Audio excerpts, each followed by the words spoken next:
The Federal Reserve explained who really controls your money. In 1910, a secret meeting took place on a private island. No reporters, no official records. Fake names were used to hide identities. The men involved, bankers, politicians, financial elites, and what they created would go on to control the global economy, the Federal Reserve. But here's the part most people don't realize. The system they built over 100 years ago is still shaping your life today. On your mortgage, your savings, your job, even the price of food.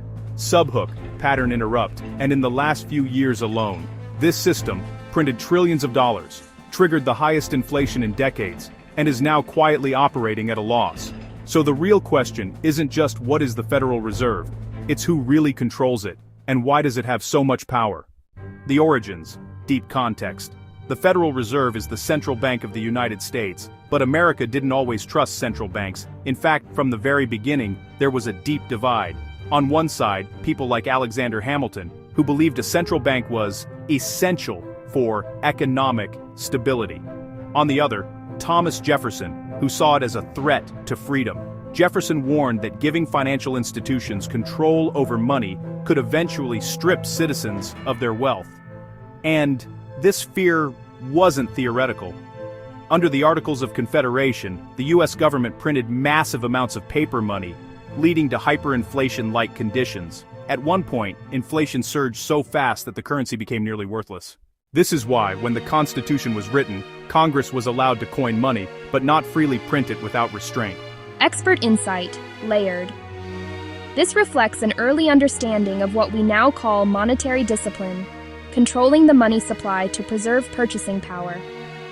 But despite these safeguards, the idea of central banking never disappeared.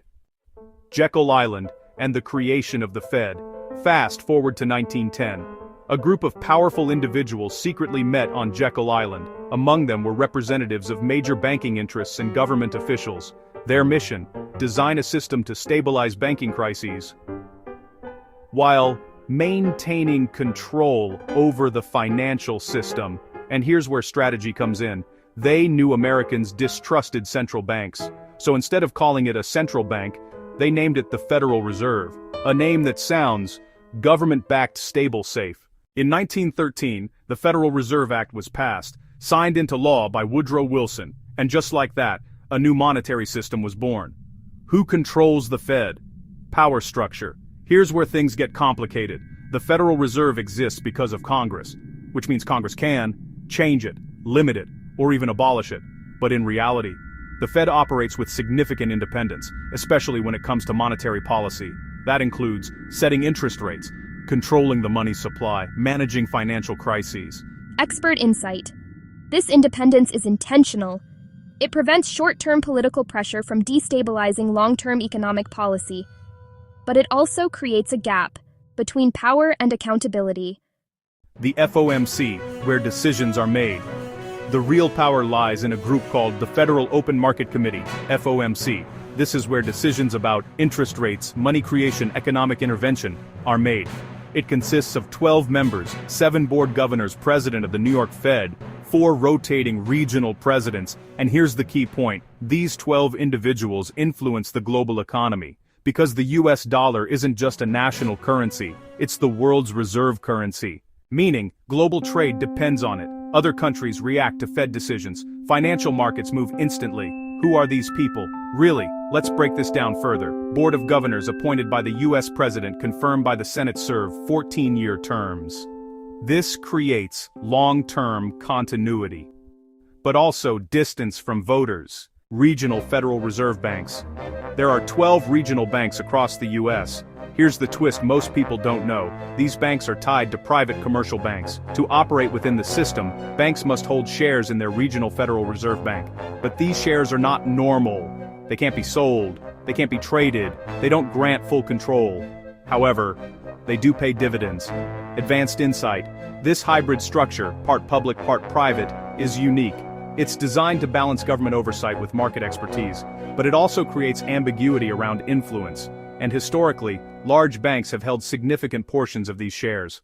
Who profits? Follow the money. So, who benefits? There are 2 main flows. 1. Member banks receive fixed dividends. 2. US government receives the majority of profits. In normal years, this means billions of dollars go back to the Treasury. This is why the Fed is often described as public in purpose, private in structure. Modern reality, 2020-2025. Now let's bring this into today.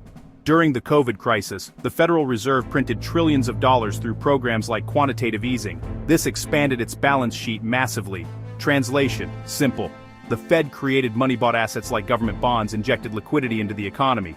At first, this stabilized markets, but then came the consequence. Inflation surged to levels not seen in decades. To fight it, the Fed rapidly raised interest rates. This had ripple effects: higher mortgage rates, slower economic growth, market volatility. The hidden issue: losses. Here's something rarely discussed. The Federal Reserve is currently operating at a loss. Why? Because it holds low-yield assets from earlier years, but now pays higher interest on reserves. This creates a mismatch. Instead of sending profits to the government, the Fed is accumulating deferred losses. Expert insight. These losses aren't bankruptcy in the traditional sense, but they highlight structural tensions in modern monetary policy. So, what is the Federal Reserve really? It's not purely government, not purely private, not fully transparent. It's a hybrid system with enormous influence over the economy, financial markets, your everyday life. And here's the key takeaway: Congress created it. Congress can change it, Congress could even end it. But whether that happens is a completely different question. Now that you understand how the system works, the next question is this system protecting the economy or controlling it? Let me know what you think in the comments. And if you want to understand how money, power, and the economy really work, subscribe, because the next video goes even deeper.